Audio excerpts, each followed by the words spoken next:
that's fire, yeah. So yeah, I tried like earlier just because that's what I It's hard, man. Yeah, you did great. Yeah.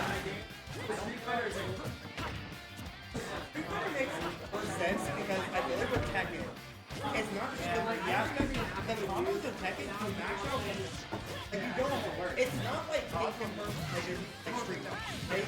It's only like the max that I know is gonna. that's a game where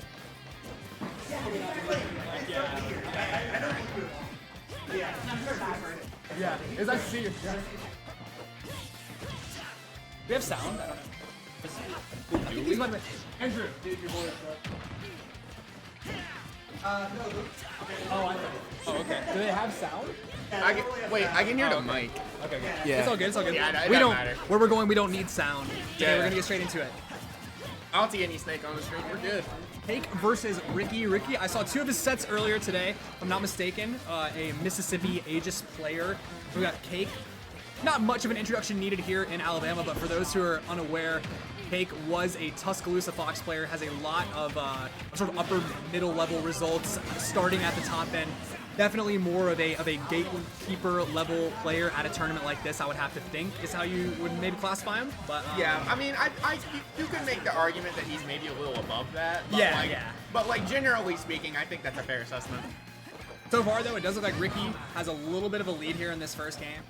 I always do like to talk to Cake a little bit before his sets. It sounded like he was mostly preparing for the Jazzo set that would be after this. It seems like for that set he had to put a lot more sort of thought into his game plan. But I mean, it's Fox Aegis, man. Like you're gonna do Fox things, Aegis can do things.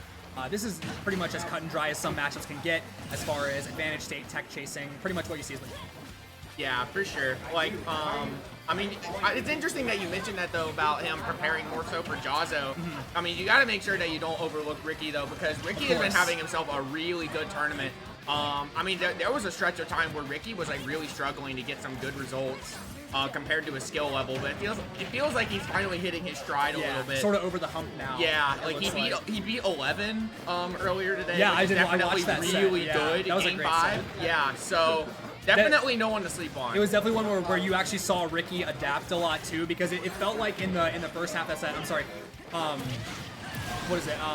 When he was playing against the Marth, like he would be getting hit by Shield Breaker, he would be getting hit by a lot of stuff where maybe for other players it sort of would have shaken them. They wouldn't be able to quite recover by the end of the set, but Ricky was able to eventually sort of make his own claim there and end up bringing it back. So now here we are on winner's side versus Cake. Yet another mountain here to climb for Ricky, who is at 97%, has quite a deficit here that's been founded by Cake, but just a tough situation to be in. I know. You don't know when to jump. You don't know if you can jump. You want to roll, but it's gonna be up air.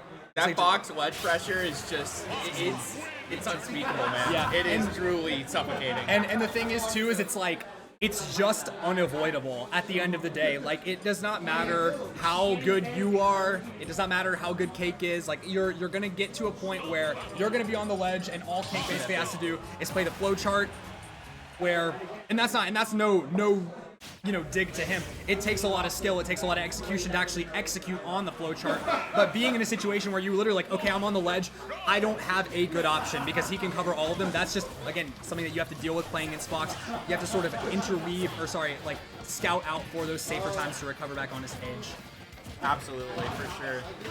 It's interesting too because Fox, his ledge pressure is kind of implicit because like he's just kind of threatening, just being there and moving around a whole bunch. It's not like Samus, for example, where she has so many just different options. Yeah, that she'll just throw out preemptively. Fox isn't like leaving bombs on your ledge grab or doing much set play. Instead, what he's just doing is he'll stand at roll distance, flicker shield, basically bait you into coming into him, daring you to do anything, and then, as Cake is showing us right here, getting the absolute maximum out of those openings. Yeah, absolutely. Just whenever, again, just as you said, daring for someone to make a move, and then Ricky makes a move there, and he's losing his stock right now, or he just did, and looking to claw his way back.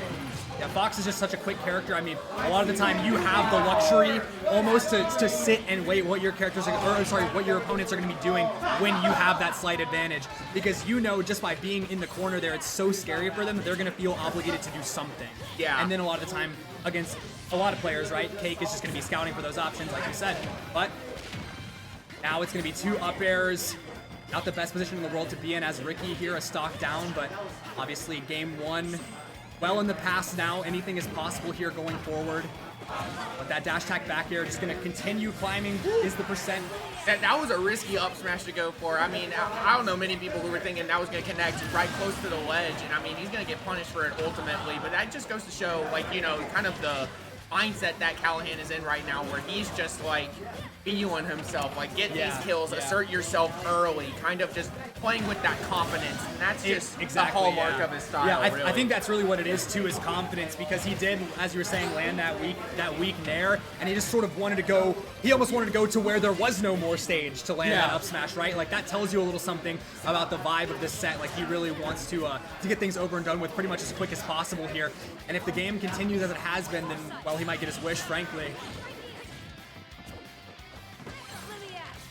That though, it's just going to be both players sort of situating themselves back in neutral for now. Again, Cake has the stock lead, more than willing to just sit here and wait and just await his opportunity, which he does find. You saw there that Ricky was just not wanting to commit to anything. You saw like a neutral right there, just not wanting to do anything. Even with Mythra, who has the insanely fast frame data. Of course, there's that ledge trapping right there. But going back to that, like just again, you know, Fox dictates the pace of the match so much, always just daring you to make an option. And the fact that the frame data is so good, like, you know, they'll punish you for it if you do not choose the exact right option. Yeah, not only is the frame data just incredibly fast as well, but the consequences for messing up. I mean, Fox is a straight hit monster. Like, like you can get hit by, you know, your weak nair does like, what, 1.5%? But it's linking into a full string of dash attack, into up tilt, whatever, all these moves. Eventually, I mean, it just feels like Cake has really been just sort of, for lack of a better word, like oppressing Ricky here. Like, there haven't been very many times where it feels like Ricky has really had a definite advantage in this set so far, and it feels like, I mean, when I commentated with Moppin earlier, he said a lot of the time, like, I'm not saying this is one of those situations, but a lot of the time when you watch people play versus Fox, you can tell pretty quickly how the set's gonna go, because a lot of the time they know it or they don't. It's just one of those matchups where you know how to play it or you don't, straight up. So I don't know. I'm excited to see what's gonna happen in Game 3, what adaptations we're gonna see from Ricky. Obviously, I actually didn't see what stage we went to there. It looked like we might have gone somewhere different. I think we might have gone back to PS2. I looked away right at that moment too. I know they were shopping around for a second. We may have ended back I up think on they were PS2. thinking about small battlefield. Gotcha. But yeah, I think this is just PS2. Yeah. Ricky not opting to change the stage here, it seems. Yeah, I mean, you mentioned though that like Fox is just so oppressive. That's his game plan, and that because of that, you know how the match is gonna go pretty quickly. I mean, you know, if you're playing Aegis, it kind of feels like that when you're up against Fox, you kind of have to go Mythra just so you can go toe-to-toe with that frame data, and also being able to keep your distance. But, you know, you get most of your kills with Pyra, and you just can't really do that because you don't have those opportunities to get those big hits in when you're Pyra. And if you're not swapping to Pyra and you're not getting KOs as Pyra, then what you have to do is you have to find imps.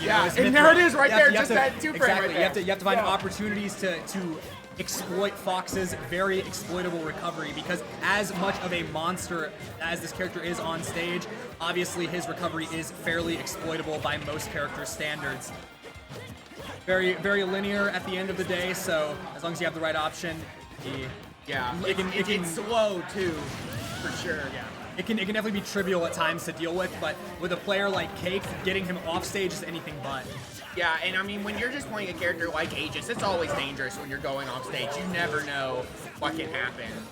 Just considering how you also have a linear recovery and it doesn't go as far as Fox. Exactly, yeah, and so going off the stage for like those reverse up Bs and stuff, like trying to like keep them off stage for as long as possible and take as much percent, it can be a little dangerous. But we've been handedly on stage here for probably the last 20 seconds or so of play.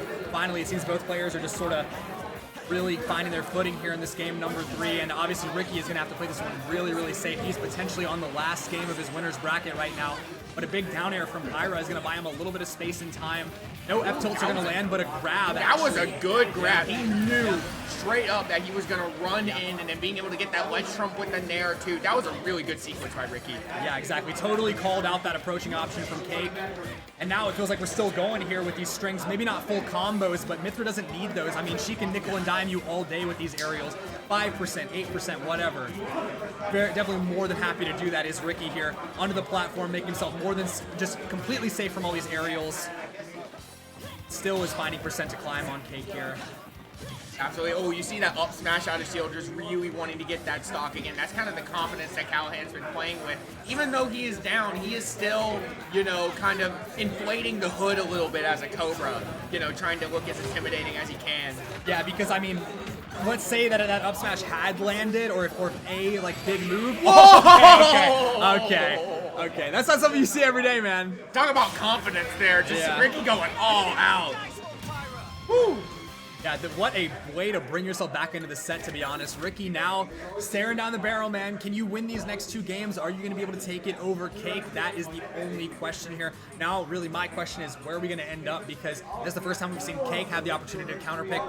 I wonder, does he think he has it in the bag? Is he just going to go back to PS2, or are we going to see a little bit of change to the floor plan for the first time in this set? I mean, these are 2 players who are definitely content with just sticking it out on PS2.